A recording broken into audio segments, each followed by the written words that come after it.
দক্ষিণ কদমতলা এলাকায় শুক্রবার বিদ্যুৎজনিত সমস্যার কারণে দক্ষিণ কদমতলা এলাকায় এলাকাবাসীরা রাস্তা অবরোধে শামিল হয়েছে।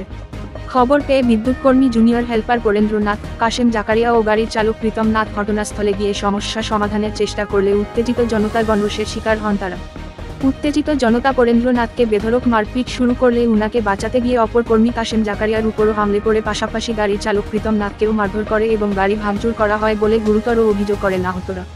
অবশেষে কদমতলা থানার পুলিশ ঘটনাস্থলে গিয়ে আহত বিদ্যুৎ কর্মীদের উদ্ধার করে নিয়ে আসেন।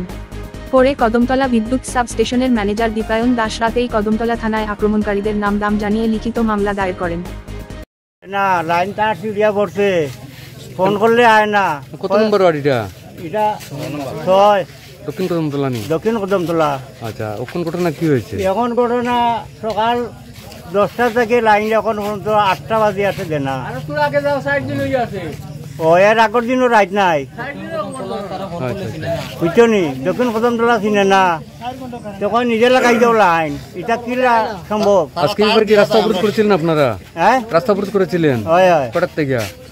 6টা থেকে। আচ্ছা, ওখানে কি তার স্টাফ আইছে? স্টাফ আইছে, এখন আইয়া কইছে এখন ঠিক করে দিব।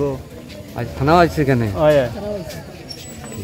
সবাই আস্তা মাস আমরা রোলা বুকাই একদিন পরে পরে আইয়া ফিউজর তার দিয়া যায় কি পাবলিক তার দিয়া যায় ফিউজর পাবলিকে লাগাইতা। বাজার লাইনটি আমরা কইছে দিবে, কইছে দিব লাইনটা দে নাই বলুন তো 1 বছর হইয়া আছে। এখন দিছে সারা আমি লই এক কাল থেকে।